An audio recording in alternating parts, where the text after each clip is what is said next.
ಮುಖ್ಯಮಂತ್ರಿ ಡಿಕೆ ಶಿವಕುಮಾರ್ ನೇತೃತ್ವದ ಸರ್ಕಾರದಲ್ಲಿ ಮೊದಲ ರಾಜಕೀಯ ಅಚ್ಚರಿ ಬೆಳವಣಿಗೆ ಸಂಭವಿಸಿದ್ದು, ಜಲಸಂಪನ್ಮೂಲ ಸಚಿವ ರಾಮಲಿಂಗಾರೆಡ್ಡಿ ತಮ್ಮ ಸಚಿವ ಸ್ಥಾನಕ್ಕೆ ರಾಜೀನಾಮೆ ಸಲ್ಲಿಸಿದ್ದಾರೆ.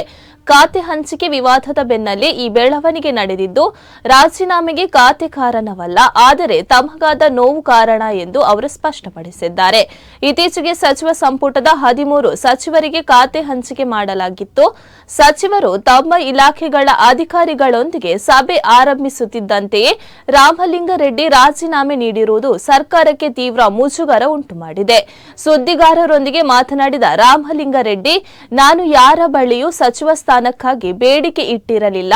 ಹೈಕಮಾಂಡ್ ಅಥವಾ ಡಿಕೆ ಶಿವಕುಮಾರ್ ಅವರನ್ನು ಭೇಟಿಯಾಗಿ ಮಂತ್ರಿ ಸ್ಥಾನ ಕೇಳಿರಲಿಲ್ಲ. ಆದರೆ ಬೆಂಗಳೂರು ನಗರಾಭಿವೃದ್ಧಿ ಖಾತೆ ನೀಡುವುದಾಗಿ 2 ಬಾರಿ ಭರವಸೆ ನೀಡಿ ಬಳಿಕ ಬೇರೆ ಖಾತೆ ನೀಡಿರುವುದು ನನಗೆ ನೋವು ತಂದಿದೆ ಎಂದು ಹೇಳಿದ್ದಾರೆ.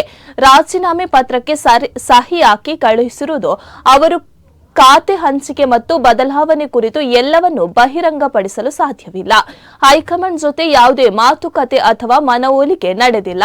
ನನ್ನ ರಾಜೀನಾಮೆ ವಿಚಾರ ನನ್ನ ಕುಟುಂಬದವರಿಗೂ ತಿಳಿದಿಲ್ಲ. ಈ ನಿರ್ಧಾರದ ಬಗ್ಗೆ ಯಾರೊಂದಿಗೂ ಚರ್ಚಿಸುವ ಅಗತ್ಯವಿಲ್ಲ ಎಂದು ತಿಳಿಸಿದ್ದಾರೆ.